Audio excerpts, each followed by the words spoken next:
Bonjour Catherine Trevet, merci beaucoup de nous accueillir ici à la commande centralisée du réseau qui est finalement, je crois qu'on peut le dire comme ça, le centre névralgique de la circulation des trains où se trouvent d'ailleurs les aiguilleurs qui travaillent derrière nous et pendant cette interview ils ne vont surtout pas s'arrêter. Finalement ici c'est un peu ce qu'on pourrait appeler la tour de contrôle de l'étoile ferroviaire toulousaine. Donc je vous remercie vraiment de nous accueillir là, c'est exceptionnel et on est ravis de pouvoir découvrir cet endroit. Alors vous êtes la directrice territoriale de SNCF Réseau en Occitanie. Est-ce que vous pouvez vous présenter et nous présenter SNCF Réseau en Occitanie et nous dire précisément ce que représente SNCF Réseau ici sur notre territoire? Avec plaisir. Déjà, je voulais vous dire qu'on était ravis avec l'ensemble des équipes SNCF Réseau de vous accueillir aujourd'hui et de pouvoir vous montrer effectivement ce centre d'exploitation qui est crucial dans notre dispositif de gestion des circulations ferroviaires sur l'étoile de Toulouse. Alors moi, donc, je m'appelle effectivement Catherine Trevet, je suis directrice territoriale chez SNCF Réseau Occitanie depuis maintenant 2 ans. Je suis de formation ingénieur. J'ai été recrutée très rapidement à la SNCF et j'ai un long parcours chez SNCF Voyageurs. Donc aujourd'hui, on se situe sur le territoire Occitanie. SNCF Réseau en Occitanie, eh bien, c'est 3200 salariés. Notre objectif premier pour nous, c'est de réussir à développer les trafics ferroviaires aussi bien de voyageurs que de marchandises. Et je dirais qu'on a 3 missions essentielles. La première mission qu'on a, c'est de maintenir, régénérer, développer, moderniser l'infrastructure ferroviaire en Occitanie. La deuxième mission qu'on a, c'est de commercialiser les sillons. Les sillons, c'est une autorisation de circulation pour un train sur le territoire Occitanie. Et puis la troisième mission, c'est de gérer l'exploitation des trains. On est vraiment au cœur du système aujourd'hui. Quelques chiffres sur SNCF Réseau Occitanie. Le territoire, c'est 2600 km de voies ferrées exploitées. C'est pas loin de 800 trains voyageurs par jour et une centaine de trains fret par jour aussi qui circulent ici en Occitanie. Au niveau des projets, on a la chance d'être sur un territoire qui est en plein développement de l'infrastructure ferroviaire. Notre portefeuille projet, c'est à peu près 20 milliards d'euros sur les 15 années qui viennent. Ça, c'est le portefeuille global. Quand on regarde l'année 2024, c'est 555 millions d'euros d'investissements qui sont prévus sur notre infrastructure en Occitanie, qui sont en cours d'être déployés. Merci pour ces détails et ces précisions. Alors, vous êtes membre d'Eurosud Team. Est-ce que vous pouvez nous expliquer le pourquoi de cet engagement au sein du club des grands acteurs du territoire qui a été créé, pour rappel, en 2019? Alors pour nous c'est très naturel de faire partie de ce club et on est ravis d'y être associés. Pourquoi? Parce que je pense qu'on partage le même objectif que l'ensemble des partenaires de ce club, à savoir contribuer au développement du territoire. C'est vraiment quelque chose qui nous est cher et qui est important pour nous, SNCF Réseau Occitanie, et donc naturellement être membre d'Eurosud c'était hyper important. Pourquoi? Pour développer un collectif et faciliter pour nous le portage de nos objectifs, de nos missions sur le territoire Occitanie. Moi je dirais que mon enjeu premier à moi c'est effectivement de développer l'infrastructure ferroviaire sur le territoire Occitanie. Pourquoi? Pour favoriser le report modal de la route vers le fer, que ce soit des voyageurs comme des marchandises.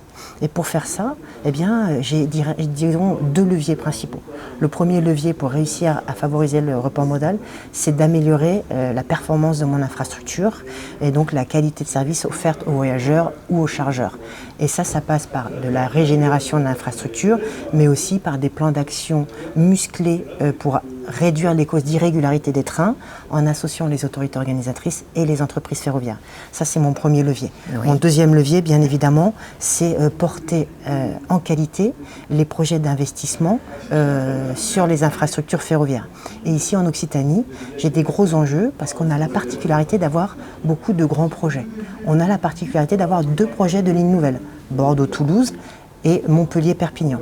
On a la particularité d'avoir 2 projets de services express régionaux métropolitains, l'aire toulousaine, l'aire montpelliéraine, et on a aussi la particularité d'avoir un programme ambitieux de régénération des lignes de desserte fine du territoire.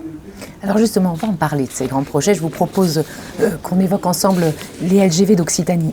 Eurosud Team, vous le savez, est né de ce combat. Aujourd'hui, GPSO et LNMP sont lancés. Est-ce que cela signifie que l'Occitanie est en pointe sur le ferroviaire ou simplement que l'Occitanie est en train de rattraper son retard? Alors, l'Occitanie est en pointe sur le ferroviaire, oui. Mais je dirais surtout que ces projets, eh bien, ils répondent à un réel besoin et c'est devenu vraiment impérieux de les déployer. Moi, je parlerais même de 3 projets de ligne nouvelle qui sont essentiels pour le territoire. Il y a effectivement le projet de ligne nouvelle Bordeaux-Toulouse, oui. le projet de ligne nouvelle Montpellier-Perpignan, qui sont sur notre territoire, mais je rajouterais aussi le projet de ligne nouvelle Provence-Alpes-Côte d'Azur, puisque ces 3 projets qui sont financés par l'Europe, l'État, la région et les collectivités vont permettre de développer le maillage ferroviaire localement, au niveau de notre région, oui. Au niveau de la France, mais aussi au niveau de l'Europe. Et c'est hyper important d'avoir en tête cet enjeu européen de flux ferroviaire.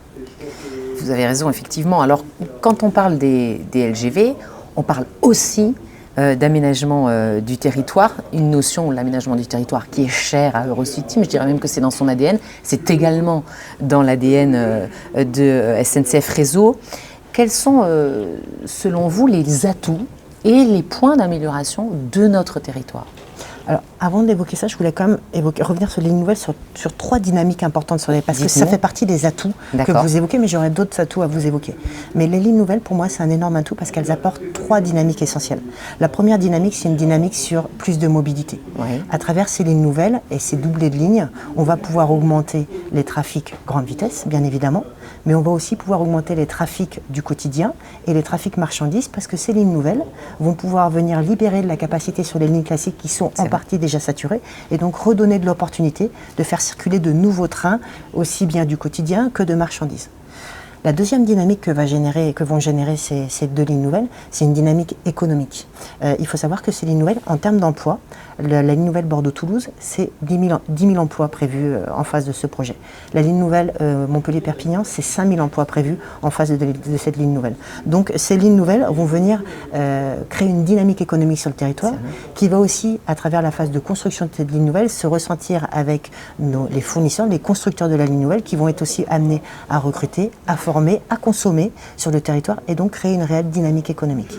Et la troisième dynamique hyper importante de ces lignes nouvelles, c'est aussi la dynamique écologique. En fait, ces lignes nouvelles vont permettre de réduire les émissions carbone sur le territoire Occitanie. Sur Bordeaux-Toulouse, c'est 340 000 tonnes par an de CO2 qui seront évitées. Sur Montpellier-Perpignan, c'est 160 000 tonnes par an de CO2 qui seront évitées. Donc je trouve que c'est important de parler de ces 3 dynamiques en termes d'atouts pour le territoire de ces 3 lignes nouvelles. Donc ça, c'est pour les atouts que vont générer ces lignes nouvelles. Est-ce qu'il y a d'autres atouts sur notre territoire et des points d'amélioration peut-être? Oui, alors moi je verrais 2 autres atouts complémentaires. Déjà, le deuxième atout que je voudrais évoquer et qui est en lien avec le premier des lignes nouvelles, c'est qu'on est vraiment sur un territoire avec une politique volontariste de développement du ferroviaire sur notre territoire, sur la région Occitanie. Alors ça se ressent à travers le montant des investissements. Je vous ai parlé de mes 20 milliards d'euros sur les 15 ans qui viennent, des 555 millions d'euros de cette année. Cette dynamique d'investissement, elle est très forte. Elle est en partie cofinancée. Par exemple, cette année, les 555 millions d'euros, il y en a 200 millions d'euros qui sont cofinancés par les partenaires qui sont essentiellement État et région. Mais le reste, c'est financé sur fonds propres SNCF Réseau. Donc ça, c'est une réelle chance qu'il faut qu'on saisisse. Ça nous honore, ça nous oblige, ça nous engage aussi en termes de performance. Donc il y aura des retombées économiques régionales à hauteur de ces investissements. Je vous parlais des retombées liées aux lignes nouvelles, mais plus globalement, il faut avoir en tête que d'un point de vue ferroviaire, quand on investit dans l'infrastructure ferroviaire, 1 euro dépensé sur les investissements du ferroviaire égale 80 centimes qui retombent sur l'industrie, sur la filière industrielle. En 2023, SNCF Réseau Occitanie, c'est 500 millions d'euros d'achats réalisés. Et il faut savoir que nous, sur notre territoire, à peu près 60% des achats sont réalisés auprès d'entreprises occitanes. D'accord. Et en 2023, c'est aussi 7500 emplois soutenus par notre activité. Globalement en France. Donc voilà, je voulais évoquer aussi cet atout important. Non négligeable. Non négligeable. Non négligeable, effectivement. Et le troisième atout que je citerai, il est un peu particulier, c'est la partie maillage territorial. On a la chance aussi d'avoir une dynamique qui est équilibrée sur l'ensemble du territoire, aussi bien sur l'ouest que sur l'est du territoire, et qui est équilibrée sur l'ensemble du réseau ferré, aussi bien sur ce qu'on appelle nous le réseau structurant, que sur les lignes de desserte fine du territoire. On a la chance en Occitanie d'avoir un plan rail Occitanie, financé à hauteur de 800 millions d'euros par la région Occitanie, qui permet sur 10 ans de se projeter sur la régénération des lignes de desserte fine du territoire et donc de maintenir la performance de ces lignes de desserte fine du territoire. Et donc c'est hyper important de le signaler parce que c'est une particularité de notre territoire. Bien sûr. Après, l'autre point aussi important, c'est qu'on a un territoire qui est très diversifié en termes de technologie et de profil de nos infrastructures. Elles seront très variables et très diversifiées. Donc c'est une difficulté quelque part, mais c'est aussi une opportunité pour innover, pour expérimenter. Et on est à la chance en Occitanie d'avoir des acteurs industriels qui sont très compétents, très puissants, aussi bien des grosses entreprises que des PME. Et donc notre ambition, c'est de travailler avec tout cet écosystème local pour justement accompagner nos ambitions. Donc je dirais que le maillage territorial est aussi un atout pour nous pour réussir à relever les défis qui sont les nôtres. Et un point important pour nous par rapport à ce maillage territorial et aux opportunités économiques pour les acteurs économiques du territoire, c'est qu'on veut donner aux industriels un maximum de visibilité sur les marchés qu'on va ouvrir dans le cadre de nos grands projets. Et donc on organise régulièrement des rencontres, ce qu'on appelle des rencontres fournisseurs, pour présenter dans les années qui viennent quels seront les appels d'offres qui vont être lancés et permettre aux acteurs de l'Occitanie d'identifier les marchés sur lesquels ils pourraient se positionner et donc leur donner plus de chances de remporter nos marchés, dans le respect bien sûr des règles des marchés. Alors, j'aimerais qu'on revienne sur les enjeux climatiques. Vous les avez un petit peu évoqués tout à l'heure. Oui, dites-moi. Juste l'amélioration ? Bien sûr, on n'a parlé que des points oui, moi j'aime bien parler que des trucs positifs, mais vous m'avez quand même... Donc, je vous ai carrément relancé effectivement sur cette question-là. Est-ce qu'il y a des points d'amélioration sur notre territoire, effectivement ? Oui, je dirais qu'il y a un point sensible sur notre territoire, c'est qu'on est sur un... Alors, on a les défauts de nos qualités, on est sur une infrastructure qui est très diversifiée, donc difficile à exploiter, et qui est parfois... vieillissante, donc difficile à exploiter. Et on rencontre, je dirais, deux grosses difficultés essentielles sur notre territoire vaste et ancien. C'est donc l'exploitation de tout ça, qui nécessite beaucoup d'énergie, mais on rencontre aussi des difficultés qui sont externes à nous. On a des intrusions sur les voies, régulièrement sur le territoire, qui nous posent des gros soucis en exploitation et qui pénalisent la régularité de nos trains. Ça, c'est une chose. On a aussi des grosses difficultés avec des vols de câbles, donc des problèmes de sûreté, où on a énormément de vols de câbles. Pour vous donner un exemple, sur le territoire Aix-Languedoc-Roussillon, sur le premier trimestre de cette année, c'est 40 vols de câbles sur notre infrastructure ferroviaire. Qui dit vol de câble dit arrêt des circulations, réparation, reprise des circulations, c'est très pénalisant pour nos voyageurs. Et donc, pour vous donner des chiffres aussi, sur ces 40 vols de câble, ça a impacté 260 trains et ça a supprimé 30 trains en 3 mois. Donc, sur ce sujet, c'est non négligeable. C'est non négligeable et ça, c'est vraiment une difficulté qu'on rencontre. Alors, on travaille avec les forces, avec l'État, avec les forces de l'ordre, mais aussi avec d'autres entreprises confrontées au même problème. Je pense par exemple à Orange. Mon collègue d'Orange a les mêmes difficultés pour essayer un peu de chasser en meute et d'être plus fort dans les actions qu'on mène pour trouver les auteurs et mettre fin à cette difficulté rencontrée. Mais voilà, ça c'est un exemple que je voulais vous partager des difficultés. Sur les points d'amélioration, effectivement. Et après, on a aussi la particularité des passages à niveau. On est sur un territoire, il y a beaucoup de passages à niveau. Qui dit passage à niveau dit irrégularité potentielle. 1400 passages à niveau en Occitanie. D'accord. Sur certains axes, on a un passage à niveau tous les 1,5 km. Donc vous voyez un peu, quand on a un problème à un passage à niveau, on peut impacter 3 à 4 passages à niveau encadrant. Et donc l'impact régularité est très fort. Et donc on a beaucoup de problèmes sur ces passages à niveau parce que les automobilistes enfreignent le code de la route et parfois viennent générer des incidents à nos passages à niveau. Et donc on mène énormément d'actions de sensibilisation et de communication pour sensibiliser les conducteurs aux risques pour eux et aux conséquences pour le ferroviaire de non-respect des règles de la circulation routière. Je comprends très bien. Alors on va parler maintenant de la question climatique que vous avez certes commencé à évoquer. C'est un des grands enjeux de société. Il est au cœur des préoccupations. Quels sont concrètement, selon vous, les enjeux du ferroviaire sur notre territoire dans les années à venir sur cette question, la question climatique ? Alors sur la question climatique, déjà, nous, on a un atout, c'est-à-dire le mode de transport ferroviaire est un réel atout en termes d'impact environnemental. C'est une force. Nous, on actionne deux gros leviers par rapport aux enjeux sur l'évolution climatique.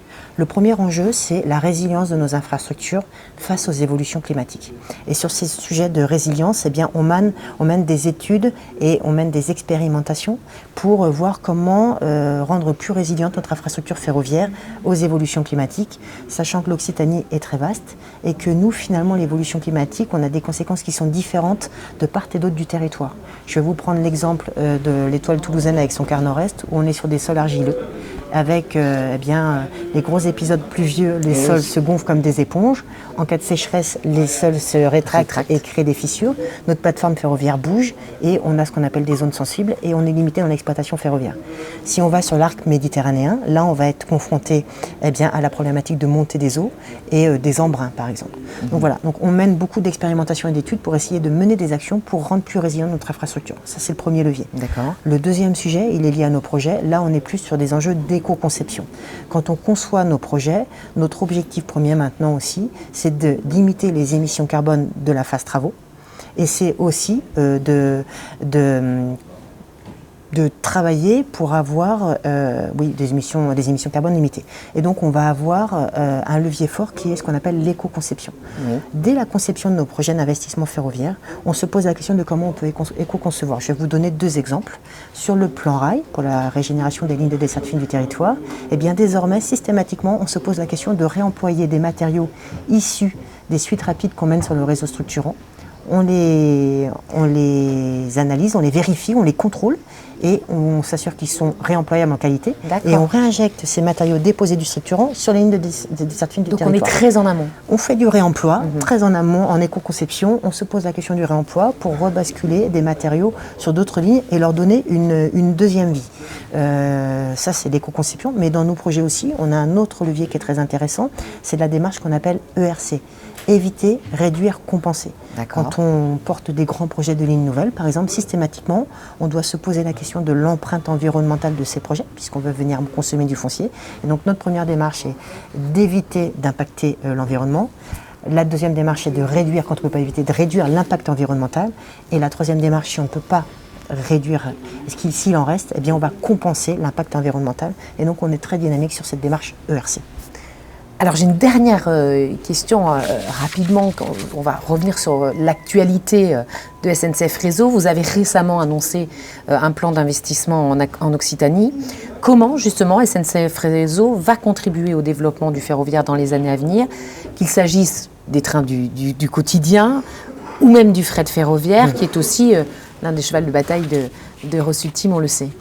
Alors, effectivement, sur la partie développement du ferroviaire, on a plusieurs actions fortes et on peut agir de plusieurs façons. La première action qu'on doit mener, c'est la performance de l'infrastructure. Je vous en parlais, mais améliorer la performance du réseau, c'est essentiel, par des plans d'action pour réduire l'irrégularité, mais aussi par la régénération, et ça c'est un levier fondamental sur un réseau qui est âgé, la régénération de l'infrastructure.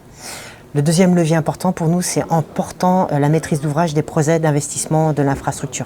Des projets de lignes nouvelles, je vous le disais, mais ça va permettre de redonner de la capacité sillon sur le réseau classique pour permettre de développer les autres trafics dits transport du quotidien ou transport de marchandises. Les projets de services express régionaux métropolitains vont permettre de densifier l'offre et donc de faciliter le rabattement vers le train pour les voyageurs du quotidien. Le troisième levier, je dirais, c'est accompagner la région Occitanie face à ses ambitions de développement de l'offre des trains LIO qu'ils ont conventionné avec SNCF Voyageurs. Et nous, on est très engagés et très actifs aux côtés de SNCF Voyageurs et de la région Occitanie pour rendre possible ces ambitions de développement de trafic des trains LIO.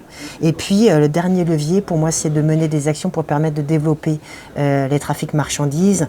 Donc ça, c'est avec la proximité avec les acteurs locaux, c'est en nous appuyant sur les hubs ferroviaires existants et c'est aussi en développant la connectivité à l'international. C'est noté. Merci beaucoup Catherine Trevet de nous avoir Merci à vous. Accueillis ici aujourd'hui et à très vite. Au plaisir. Merci.